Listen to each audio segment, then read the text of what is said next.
Welcome back to BTL Productions, guys. This is just going to be a quick one here. As Donald Trump killed Buick in America. Let's roll the intro. We're going to get right into this.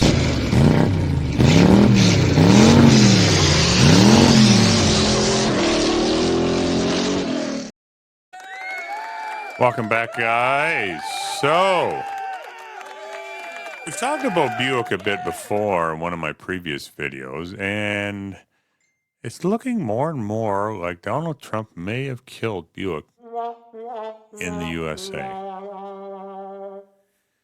Now, Buick is kind of a small brand in the US, but recently, oddly enough, it's been picking up in sales. So, and I'm seeing more and more new ones on the road. It's kind of odd. I don't know if I got my radar out for it a little more because I've been kind of talking about it in some of these videos.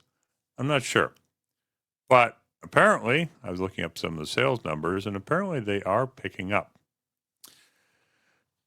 Now, part of the problem with it is that Buick is huge in China and Asia. They sell a ton of these cars there. People love them. Now, I read an article that said that the sedans killed Buick in North America. I would tend to disagree with that a little bit, but I think maybe some of the sedans they put out before did. They were kind of dull and boring. But in the last few years before they killed the sedans, I think they actually were really good, particularly the Buick Regal Grand Sports. That was a nice looking car. But anyhow, and they are nice looking SUVs. I just think that they just not really needed in the GM lineup for the most part, I think. But my opinion, but then again, they are raising the sales. But that may be coming to an end because what is another problem with Buick? Well, 86% of their vehicles are made overseas, particularly in China.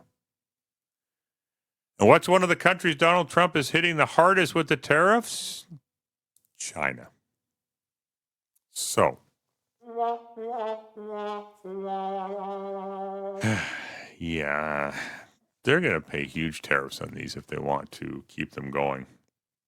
Now, apparently, they sold 157,000 vehicles in the U.S. from Buick alone last year. But these tariffs are going to make that very difficult to keep up with. Now, in the first quarter of this year, 2025, they had an increase of 39% in sales. I'm not quite sure what drove those sales numbers. They didn't really look into which particular vehicle it was, but I mean, GM's going to have a big issue here because they see a huge increase in sales. Is it worth keeping it or should they dump it? I don't know. It's kind of a bridge brand between Chevy and Cadillac. I think historically they've been more targeted towards the Lexuses and Infinities and those other luxury car brands are just kind of rebadged regular cars.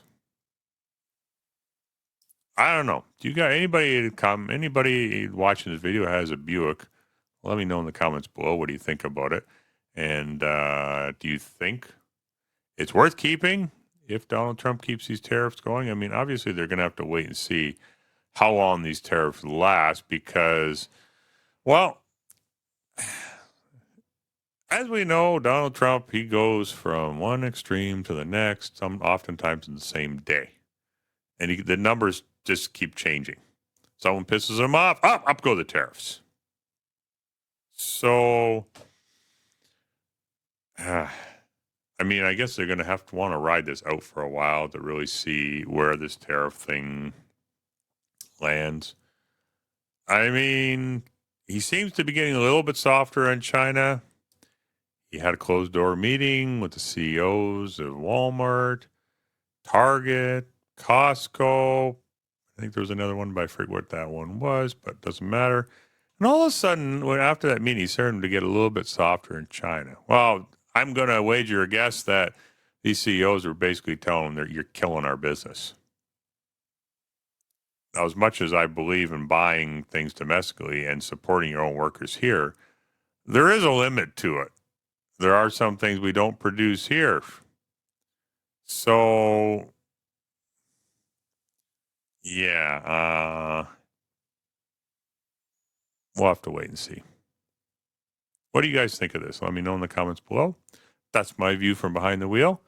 I look forward to seeing you guys in the next video. And as always, have yourselves a great day. I don't ever slow up, no I don't take shit. I got no love for the fakeness. If you wanna play tough and wanna hate this, I'll always show up. I don't ever slow up, no I don't take shit. I got no love for the fakeness. If you wanna play tough and wanna hate this, I'll always show up and make a statement.